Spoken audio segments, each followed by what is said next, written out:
Hello friends, Bihar police constable 2023 की कल के दिन दो शिफ्ट में एग्जाम लिया गया। दोनों शिफ्ट के आंसर की करीब 2 से 3 घंटे बाहर इंटरनेट के ऊपर आ गए। अब ये आंसर की इतने ब्रॉड लेवल के ऊपर वायरल हुए कि कोई भी एक ऐसा कैंडिडेट नहीं मिलेगा जिनके पास समय से पहले आंसर की नहीं मिले हो।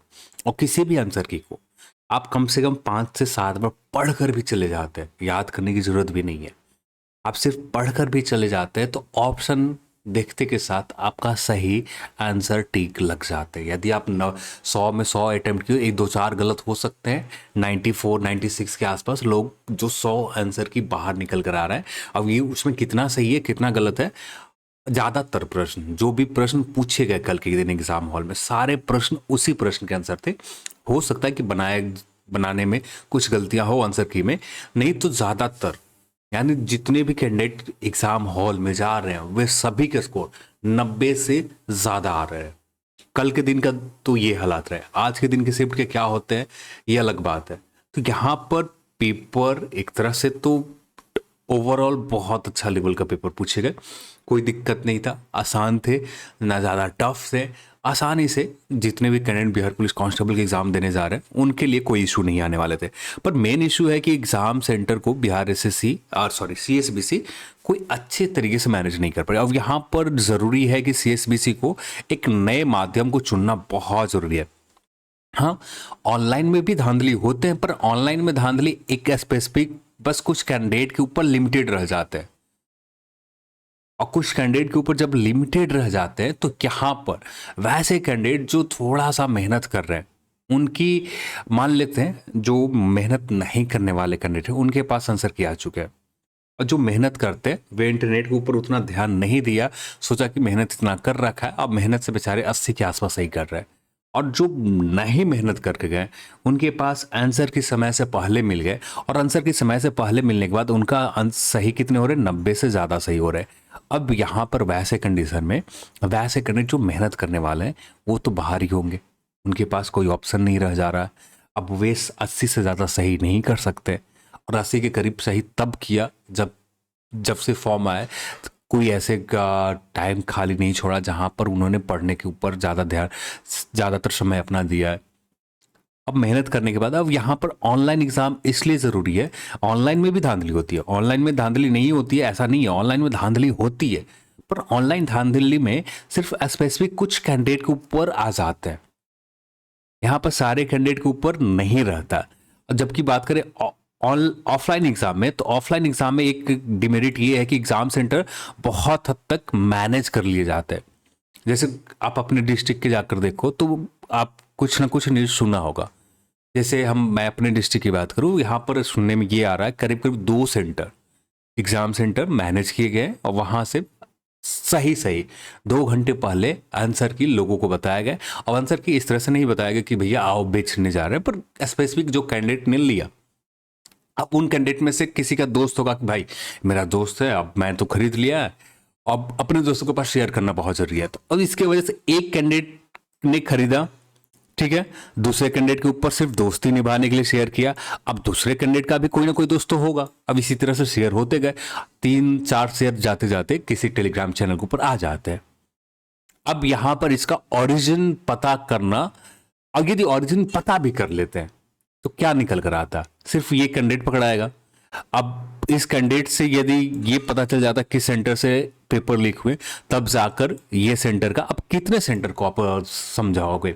हर डिस्ट्रिक्ट में जितने भी सेंटर बनेंगे जहां पर एक दो सेंटर आपको ऐसे मिल जाएंगे जहां पर पेपर को मैनेज किया गया, आपको बाहरी से नहीं दिखे, बाहरी से दिखे कि सही तरीके से पेपर हुए, पर बैकडोर से किसी न किसी तरीके से यहां पर एग्जाम सेंटर को टेम्पर किए गए, एग्जाम सेंटर के आंसर की को जो एक पेपर का जो एक इस एग्ज़ाम का महत्व है लोगों के लिए जो भी बिहार पुलिस कांस्टेबल के एग्ज़ाम देते हैं।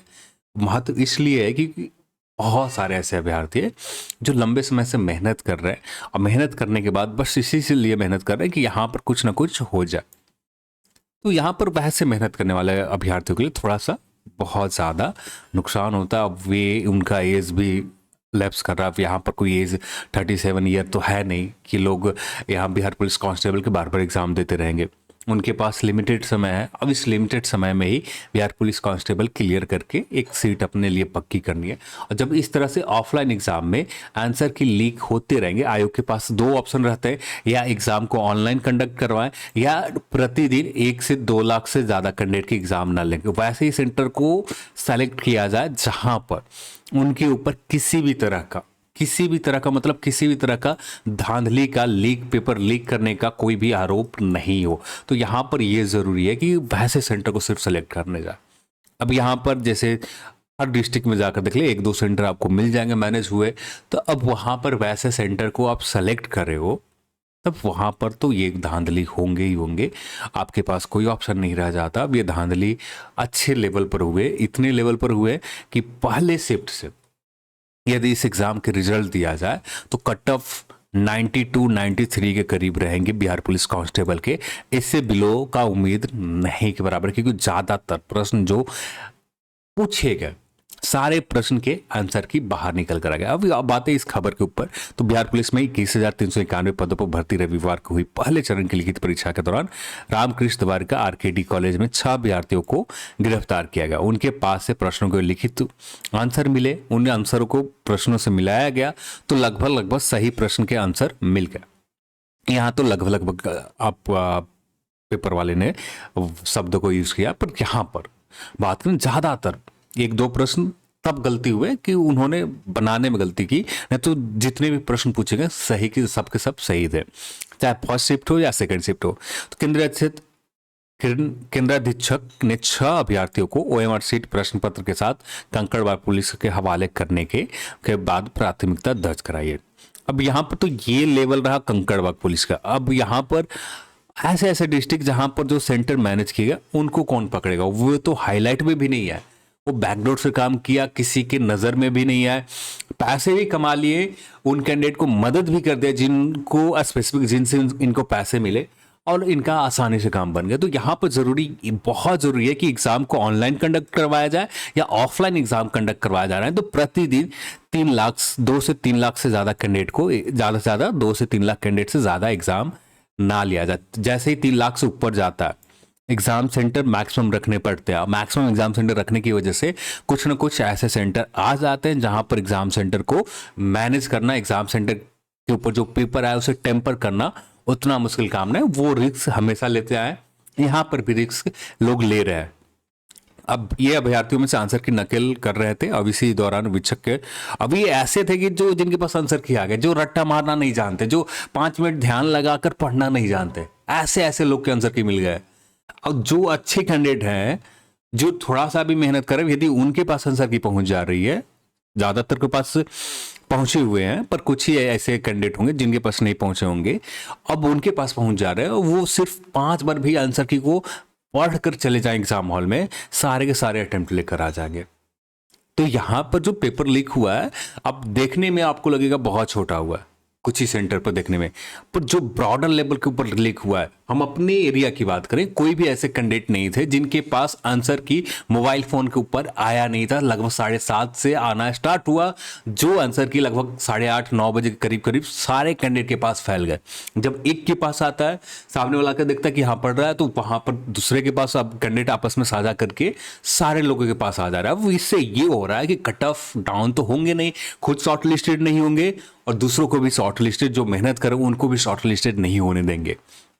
यहाँ तुरंत के निरीक्षक ने दी गिरफ्तारी की मनु कुमार, ये कुछ लोग नाम है जिनको पेपर ऑफ प्रश्न पत्र संख्या 54 कांग्रेस का पहला, ये कुछ प्रश्न पत्र दिए गए, नकल करने के कराने में 80 से ज्यादा लोग गिरफ्तार हुए। तो ये तो छोटे नंबर पर गिरफ्तार हुए। यदि सही तरीके से देखा जाए, ज्यादातर कैंडिडेट एग्जाम हॉल में बैठने वाले, ज्यादातर, सभी को तो नहीं कह सकते, ज्यादातर कैंडिडेट ऐसे थे जिनके पास समय से पहले आंसर की ना चाहते हुए भी उनके पास पहुंच गए। जब उनके पास आंसर की पहुंच गए तो एक बार उनको पढ़ने में और उससे नकल करने में कोई ज़्यादा उन्होंने परहेज नहीं किया और हिचकिचाया भी नहीं, उन्हें याद किया और एग्जाम हॉल में अच्छे स्कोर करने में ये आंसर की मदद की है। पिछली बार बिहार पुलिस कांस्टेबल के एग्जाम में भी अपने एरिया की बात करें, वहाँ पर लगभग 6 से 7 कैंडिडेट हैं, जिनमें से 2 कैंडिडेट के पास करीब पहुंचा था और दोनों कैंडिडेट बिहार पुलिस कांस्टेबल में अभी योगदान दे रहे हैं। तो समय से पहले बहुत सारे, ये हमेशा से हो रहा है, तो यहाँ पर ज़रूरी है अब आयोग को, सरकार को बहुत हद तक ज़रूरी है कि एग्ज़ाम को ऑनलाइन कंडक्ट करवाए। ऑनलाइन से ये फ़ायदा होंगे कि बस कुछ ही कैंडिडेट के पास लिमिटेड रह जाएगा। वो कैंडिडेट यदि सारे लोग के पास पैसे नहीं है, सब लोग 2 से 3 लाख पैसे नहीं देंगे एग्जाम सेंटर मैनेज करने के लिए, एग्जाम सेंटर को, एग्जाम को टेम्पर करने के लिए। जो भी कैंडिडेट देंगे तो ज़्यादा से ज़्यादा 100 कैंडिडेट निकल कर आते, 100 कैंडिडेट से कोई मेहनत करने वाले कैंडिडेट के ऊपर कुछ नहीं फर्क पड़ने वाला।